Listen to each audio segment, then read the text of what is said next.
Level 1, Wanted Poster. You're not on the most wanted list yet. You're on a poster on a utility pole that nobody reads. The bank robbery you pulled in a small town was recorded by 3 different cameras. Your face is plain as day. You wore a hat, but you forgot about the angle at the bus station. Amateur. The FBI comes after you because it's a federal crime, but in their system you're nothing more than a file number. An agent with 40 other cases piled up on his desk is only giving your file half his attention.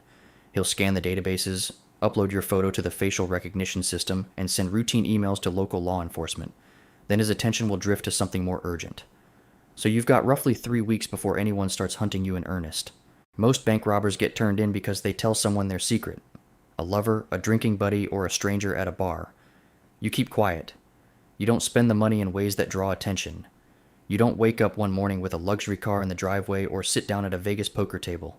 You keep going to your current job and act like life is normal while the cash waits quietly in a rented storage unit. 6 months pass and the trail starts to go cold. The agency has fresh robberies and new criminals to deal with. Technically, you're still on the wanted list, but you're no longer being actively hunted. There's a world of difference between those two things. If you're cool-headed enough, you can keep living this shadow life for years. Some people actually pull it off. Level 2, Regional Threat. You rob 2 more banks, different cities, same state, similar methods. There's a clear pattern now, and that inevitably draws attention.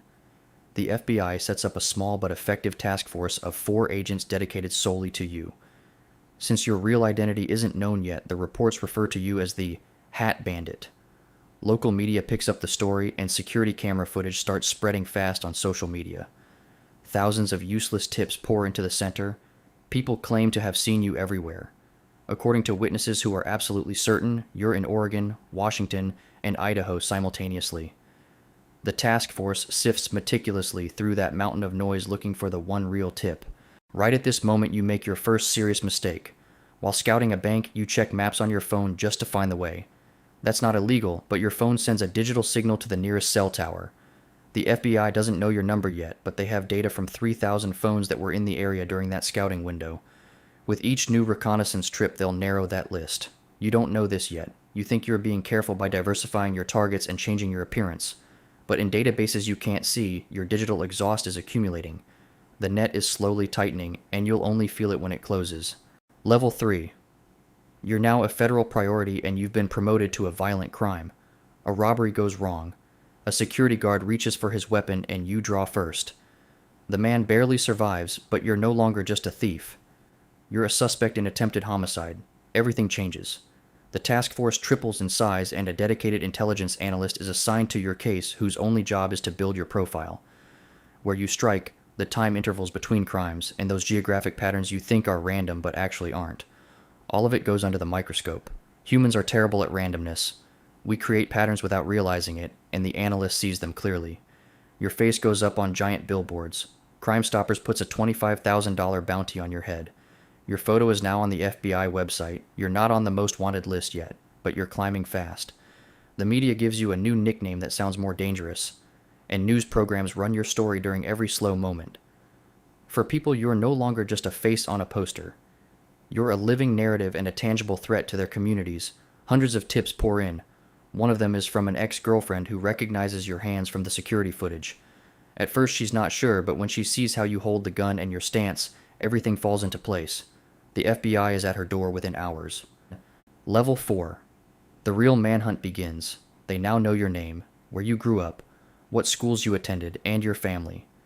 Agents meet one by one with your parents, your siblings, and former co-workers. Everyone you know gets a visit. Some cooperate, others resist. Your mother cries and says she doesn't know where you are, which is completely true. Your brother slams the door in their faces without saying a word. The FBI freezes all your bank accounts and traces your emails, social media, and every digital footprint you've left.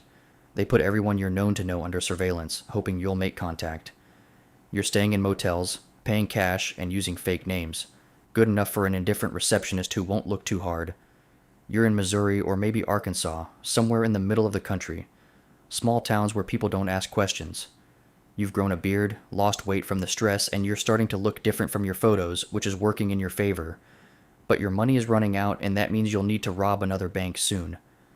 Preparation takes 2 days. You pick a target in a town so small it doesn't even have a traffic light.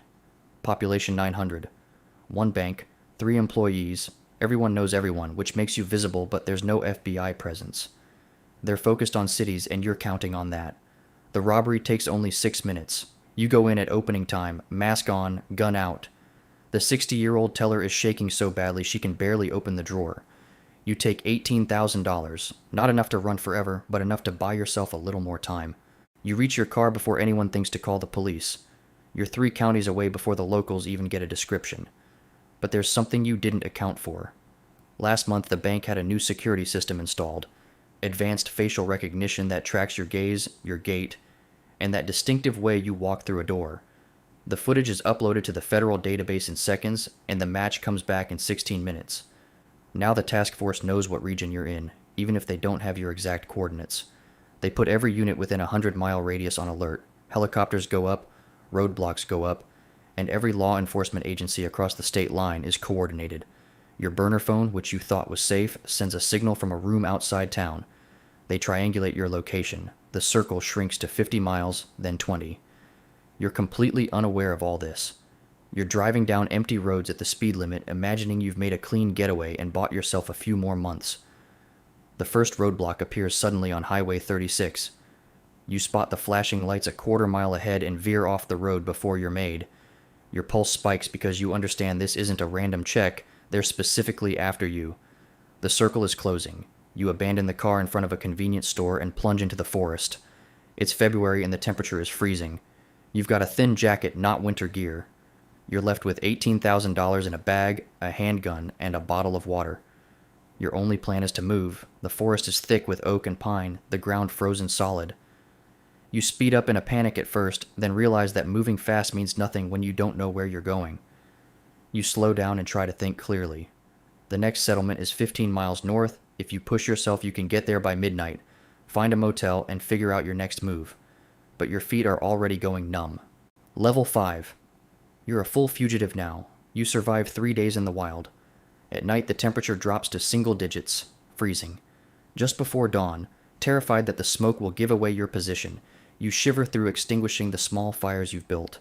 You ration the Lunchables you grabbed from a small market, eating only half a pack a day to keep the hunger at bay. Your water bottle is completely frozen. You melt snow in your hands and drink it. You know it's risky for your body temperature, but you know there's no other way if you want to survive. On the third night, in the darkness between the trees, you notice faint lights filtering through. It's an isolated farmhouse. A car sits parked in the driveway. You watch the house silently for a full 2 hours.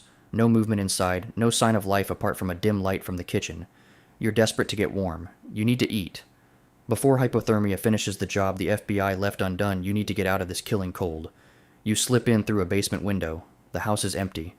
The owners are gone, but not gone for good, maybe on vacation. In the pantry you find canned goods, in the closet, blankets.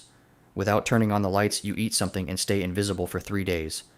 On the third day, a neighbor drives slowly past and eyes the house suspiciously. You leave immediately and head back to the forest, back to the cold. Police find your old fire sites and tracks in the snow that you couldn't completely erase. They put bloodhounds on you, dogs that have your scent and will track you for miles. You hear them before you see them, barking in the distance and getting closer. You run at full speed through the underbrush, your arms bleeding from the thorns. You cross a creek to lose them, but it doesn't work. The dogs keep coming. You're exhausted, you haven't eaten in a day, and your body is giving out. A helicopter appears overhead. Thermal camera picks up your heat signature under the tree canopy. They vector the ground units to your position. You've got maybe 15 minutes. You find a ravine and slide down, twisting your wrist. You're in pain. You can't run anymore. You're barely walking. First come the dogs, then the handlers, and then tactical units from angles you can't see with rifles trained on you. Someone is shouting commands you can't understand through the fear and cold. You raise your hands. Your gun is on your belt, but you don't reach for it. Something in you knows that would mean death. They take you down. Your face is in the frozen dirt, hands zip-tied behind your back. 4 officers on top of you. The sound of the helicopter is deafening. The downwash scatters leaves and ice. Someone behind you is saying something, but between the noise and your own breathing, you can't make out the words. You've been arrested. You've been caught. 14 months of running ends in a ravine in Illinois, your face pressed into earth that smells of rot. You're in the county jail. The charges scroll past one by one. 9 counts of armed robbery, assault with a deadly weapon, fleeing, weapons charges. Each one alone means years. All of them together means hundreds of years.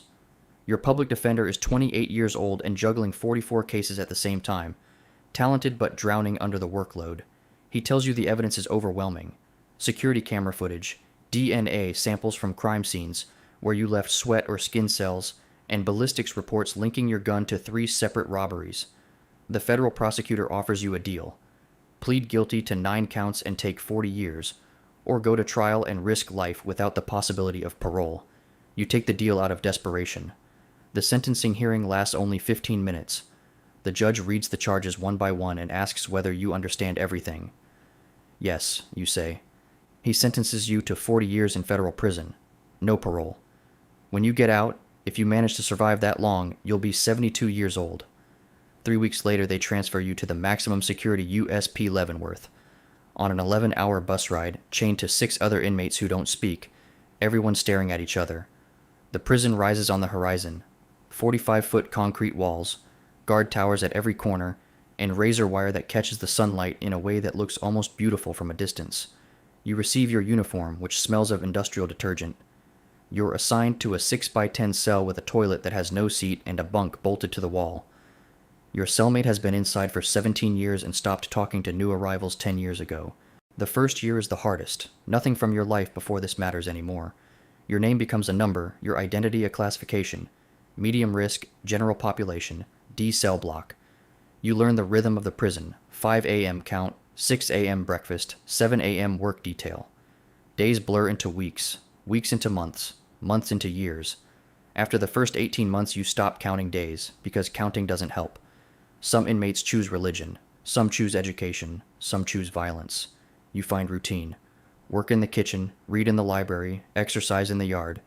Keep your head down, stay away from gangs and guards. Avoid any trouble that will add time to a sentence that will outlast most marriages. 22 full years have passed. You're 53 now, hair gone gray, knees giving out. Deep scar on you from a fight you didn't start but had to finish. While you were inside, your mother closed her eyes for the last time. Your brother stopped writing letters after the 5th year.